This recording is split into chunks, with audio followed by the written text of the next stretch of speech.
Juste que je suis très fier des joueurs et vraiment on dédie cette victoire à notre fabuleux public qui est venu aujourd'hui. On ne les a pas déçus. Il fallait cette qualification, on l'a obtenue avec l'art et la manière.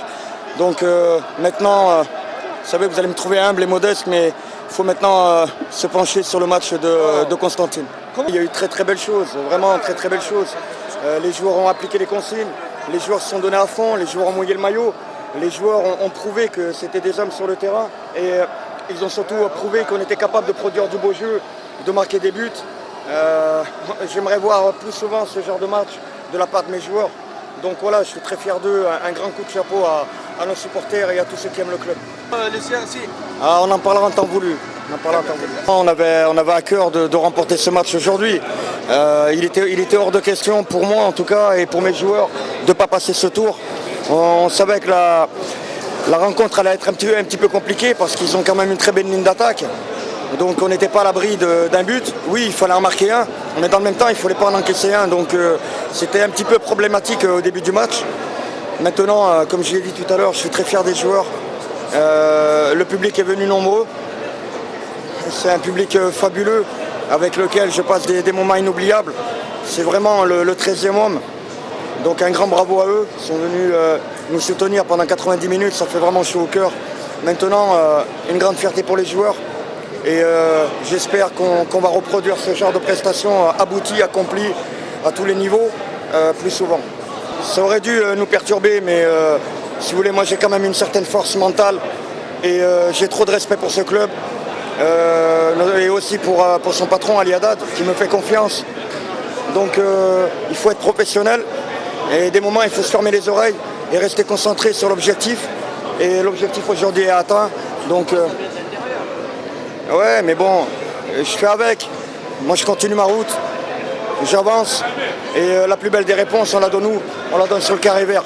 Et on l'a donné aujourd'hui. Mais c'est même pas par rapport à ce match. Bien évidemment qu'on veut gagner toutes les rencontres. Quand on est dans un club comme l'USMA, on veut donner le meilleur de nous-mêmes, match après match. Donc, ça n'a rien à voir avec la prestation d'aujourd'hui. Maintenant, j'ai un très bon souvenir de Constantine. En Coupe d'Algérie, on a fait un très très grand match contre eux. Si on arrive à reproduire un mixte entre le match de Coupe d'Algérie et le match d'aujourd'hui, ça devrait donner une belle rencontre.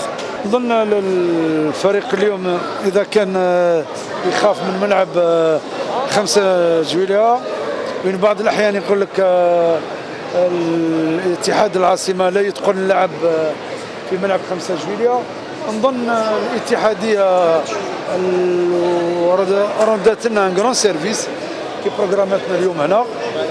شفنا يعني الاداء، ولو ان الخصم يعني الانسان لازم دائما يضع ارجله في الماء. يعني الخصم لم يكن يعني قوي جدا. قلنا بان لديه دفاع متذبذب، وقلنا دائما انه المنظومه الهجوميه تاعو قويه ولم نخطئ. ربما ضيعوا بعض الفرص وكانوا يلعبوا كرة نظيفة. هذا ما يمنعش أنه راح يعطينا أكثر أريحية لتحضير مباريات الدوري الجزائري وتحضير دخول المجموعات بقوة في شهر ماي إن شاء الله. سأكرر هذا الكلام. ما راح نقول لك ندخلوا المجموعات ومن بعد نقول لك راح نلعبوا من أجل مشاركة مشرفة. الإنسان راح يكون عنده كل الصلاحيات لانتداب اللاعبين اللي يحوس عليهم والمدرب اللي نحوس عليه. بعدها يعني راح يكون كلام اخر. اما انا لا اهرب عن مسؤولياتي لما اصرح بكلام يعني يبقى دائما مخزن في العلبه السوداء تاعي، وراح نقول لك بلي سنلعب من اجل هذاك بالظفر بهذا الكاس. عندي وقت وانا منذ تولي يعني اليوم راني على مقربة شهرين من تولي هذا المنصب. اظن بدون شك بديت نفكر في مستقبل اتحاد العاصمة. ظل عندها مجموعة لا بأس بها اللي ضيعت الثقة. ils ont perdu la confiance à des moments donnés. اليوم يعني لازم نرجعوا الثقة للاعبين الموجودين ويكون تدعيم نوعي، يعني لأن عندنا 4 إجازات إفريقية لا يسمح لنا الجمهور ولا يعني كل المقربين من اتحاد العاصمة بالخطأ.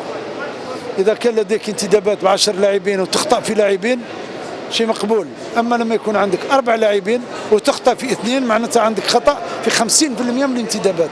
وبالتالي لذا احنا ندرس بعقلانية وعندنا اللاعبين اللي راهم موجودين اللي راح نجيبوهم راح ندرسوا. كاين البلان ا البلان بي سي نورمال. لا وياك تعرف ثقافه المانجمنت هذه دوك اصبحت تتكلم مع لي ماناجير لي زاجون اغريي كي سون اوروب مع وكيل الاعمال تاعو. وكيل الاعمال تاعو عطاني الموافقه 99%. ننتظر يعني قلت له ننتظر انا نهايه هذه المباراه غدوه راح يكون معها اتصال رسمي وربما في الليل.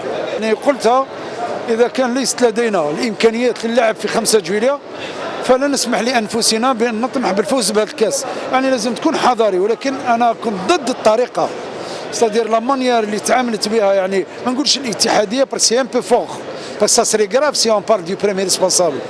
Les gens qui sont dans l'administration de la fédération, ils ont très mal traité le dossier.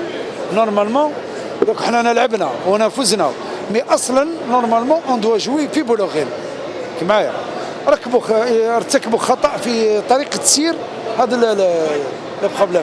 دربنا نتعامل معاه بصدق يعني ونعرف يعني عنده إمكانيات مع الأسف الشديد يعني عنده ان افيكتيف كي n'a pas pu gérer parfois يعني ما يقدرش يسير مجموعه حتى في اللاعبين الاحتياطيين او عنده مشكل الى ان بروبليم. لو كوتشينغ سي با دوني ان نيمبورت كيل انترينور يا دي غران انترينور او موندو يقدر يغلط.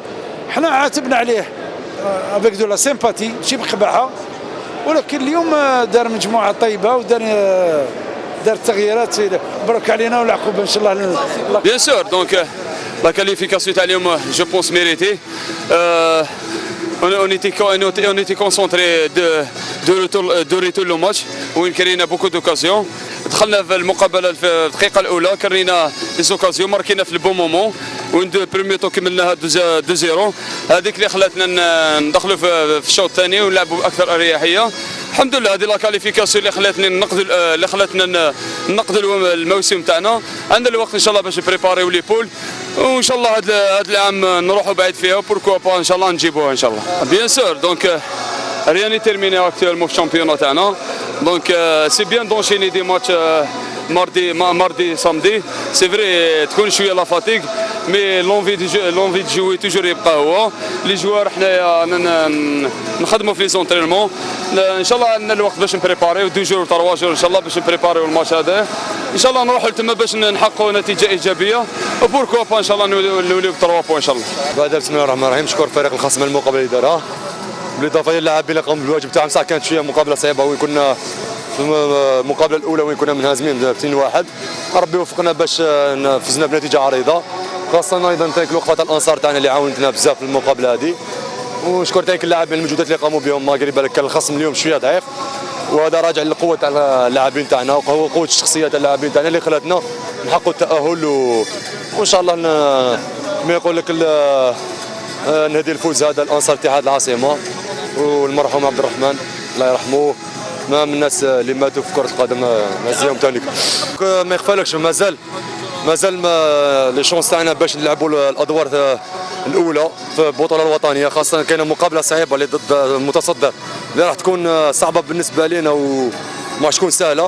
ان شاء الله هنا نركزوا على الجانب البدني وين نحضروا بيان ونكونوا بيان بريباري المقابله هذه ولما لا نعاودوا ان شاء الله نولوا بنتيجه ايجابيه ان شاء الله. الحمد لله يا ربي ما يغفرك بلي قعدنا هذا الماتش اللي تصوفي به العام وين ما كناش ملاح.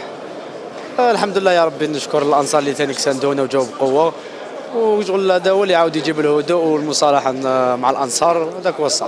صح ما نروحوش حنا عواسين حسنطينه ما تجي مازال الشامبيونا مازال كلش بوسيبل. حنا نلعبوا الماتش تاعنا نكملوا الشامبيونا لا اوتير ان شاء الله. صح ما يغفرش بلي اسمها دوكا اسماء كبير في افريقيا سما لازم شاك عام تلعب فينال دومي فينال ان شاء الله بربي هذا العام ان شاء الله نروحوا لو بوسيبل وهذا هو. وما يغفلكش باللي اليوم المدرب شغل لاعب اللي عندهم لي روبير بزاف في سان جويي واللي لاعبين كونت افريك.